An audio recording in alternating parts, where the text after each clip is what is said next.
कहते हैं हर किस्सा, हर दास्तां सिर्फ किताबों में कैद नहीं रहती, कुछ कहानियाँ सांस लेती हैं हमारे बीच, हमारे शहरों में। और जब वो कहानी अधूरी मोहब्बत की हो तो उसका दर्द खून बनकर टपकता है। आज मैं आप लोगों को एक ऐसी ही कहानी सुनाने जा रहा हूँ। कहानी है थामा की, एक श्राप जो सदियों पुराना है, और एक लड़के की जिसकी ज़िंदगी इस श्राप में फंस गई। याद रखना, कुछ मोहब्बतें ऐसी होती हैं जो सिर्फ मौत से पूरी होती हैं। तो चलिए उस मोहब्बत की कहानी सुनते हैं जिसकी शुरुआत एक मुस्कान से हुई थी।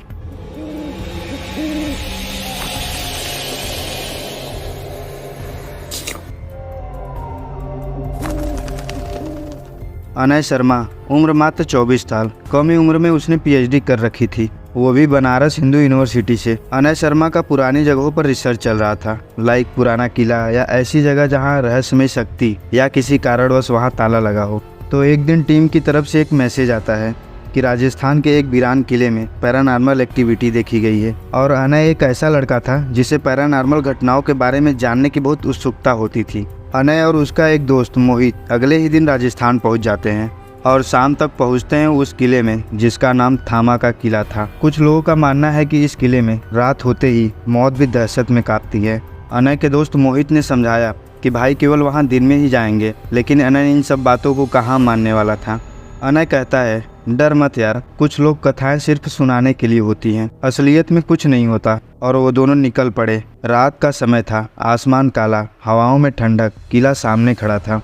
ऐसा लग रहा था जैसे ये किला किसी को अंदर आने से रोकना चाहता हो।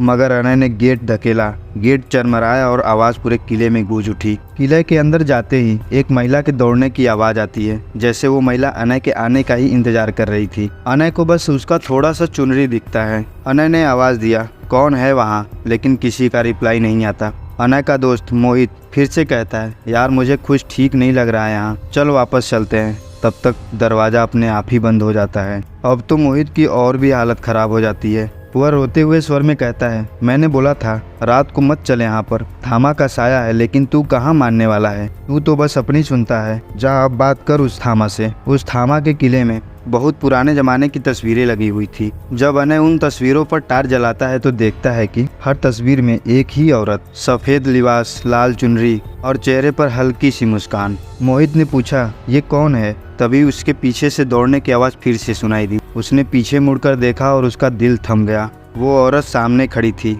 वहीं चेहरा, वहीं सफ़ेद कपड़े, वहीं लाल चुनरी, बाल खुले हुए, आंखों में अजीब सी चमक। औरत ने धीमे से कहा, इतिहास पढ़ने आए हो या मेरी तलाश में? अनय हक्का बक्का रह गया और उसने सोचा कि कोई एक्टिंग कर रही है। अनय ने पूछ ही लिया, कौन हो तुम? औरत मुस्कुराई, नाम तारा है, मगर लोग मुझे थामा कहते हैं। अब तारा अनय को उसके पिछले जन्म की कहानी सुनाने लगती है। वो औरत आगे बताती है कि एक राजकुमार था जो महलों में रहा करता था, और एक लड़की झुग्गी झोपड़ियों में गांव के उस एरिया से आती थी जहां दलित समाज रहा करता था। वो दलित समाज की लड़की और दूसरी तरफ वो राजकुमार। एक दिन वो लड़की बगीचे में लकड़ी इकट्ठा करने गई, तभी वहां पर राजकुमार आ जाते हैं।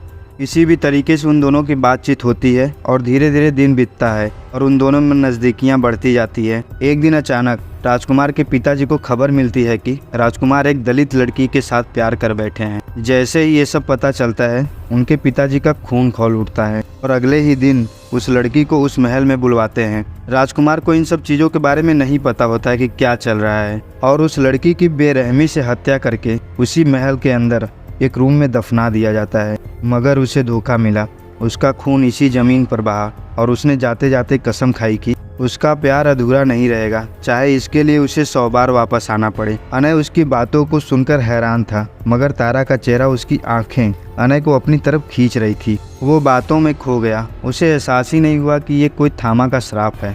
तारा ने कहा, तुम अलग हो अनय, बाकी सब मुझसे डरते हैं मगर तुम नहीं। मैं मुस्कुराया और कहा, डरने की कोई वजह ही नहीं है, तुम खूबसूरत हो, डरावनी नहीं। और थामा इसी मासूमियत का फ़ायदा उठाते हुए उसे तहखाने में ले गई जहां उस दलित लड़की को दफनाया गया था। उस तहखाने में सिर्फ अंधेरा था और दीवारों पर खून से लिखे शब्द। अनय का दिल जोरों से धड़कने लगा। उसने पूछा, ये किसने लिखा? तारा ने उसकी आंखों में देखते हुए कहा, मैंने। अनय के पाँव तले ज़मीन खिसक गई। उसने पीछे खिसकने की कोशिश की, मगर दरवाज़ा अपने आप ही बंद हो गया। तारा की आवाज़ अचानक बदल गई। तभी उसके दोस्त मोहित की एंट्री होती है और वो कहता है, भाई यहाँ से चल, कुछ तो बहुत गलत होने वाला है। बाहर एक स्त्री है जो अपना मुंह ढके हुए मेरा पीछा कर रही है। अब तू ही बचा सकता है मुझे। अनय बोलता है, अरे इससे बड़ी मुसीबत सामने, तुझे दिखाई नहीं दे रहा है? जब मोहित सामने देखता है तो उसकी और भी हालत खराब हो जाती है। तारा का रूप एक थामा शैतान के रूप में बदल चुका था, जिसे रोकना बहुत ही मुश्किल था। अनय चिल्लाया, ये क्या है? तारा अपनी हाथ से अनय को ऊपर उठा देती है और कहती है, तुम्हारा खून ही मेरी मुक्ति है। अनय ने खुद को छुड़ाने की कोशिश की, मगर तारा की पकड़ इंसानी नहीं थी। उसी वक्त मोहित को एक किताब मिली। उसने किताब उठाई और किताब में लिखा था, थामा एक श्राप है जो तब तक जिंदा रहेगा जब तक किसी सच्चे प्यार की मौत न बन जाए। मोहित आगे बढ़ा, अगर ये श्राप नहीं टूटा तो ये पूरी दुनिया निगल जाएगा। अभी एंट्री होती है उस स्त्री की जो मोहित का पीछा कर रही थी। असल में वो मोहित की पीछा नहीं कर रही थी, वो मोहित के जरिए थामा के पास आना चाहती थी। अब मोहित रोते हुए स्वर में बोलता है, अब तो ये भी आ गई, बचना नामुमकिन है। मोहित अपनी आंखें बंद करके हनुमान चालीसा पढ़ने लगता है। वो औरत अचानक से अटैक कर देती है, मोहित पर नहीं, उस थामा पर जो अनय शर्मा का गला दबाए हुई थी। अब स्त्री और थामा के बीच भयंकर वाला युद्ध होता है। अनय और मोहित आराम से बैठकर चाय पीते हुए इस युद्ध का आनंद ले रहे थे। यार ऐसा कुछ नहीं होता, युद्ध चल रहा है और तुम चाय पियोगे? स्त्री अपनी चोटियों से थामा को बांधकर अपना चेहरा दिखाती है और बहुत जोर से चिल्लाती है और थामा को उस कब्र में उस लड़की के साथ ही कैद कर देती है और अपने एक चोटी के बाल से उस कब्र को बांध देती है। और यहीं ख़त्म होती है उस प्यार की कहानी जिसे पाना मुकद्दर में नहीं था। तो दोस्तों, वीडियो अच्छी लगी तो लाइक सब्सक्राइब ठोको यार। बाकी मिलते हैं नेक्स्ट वीडियो में, तब तक के लिए धन्यवाद।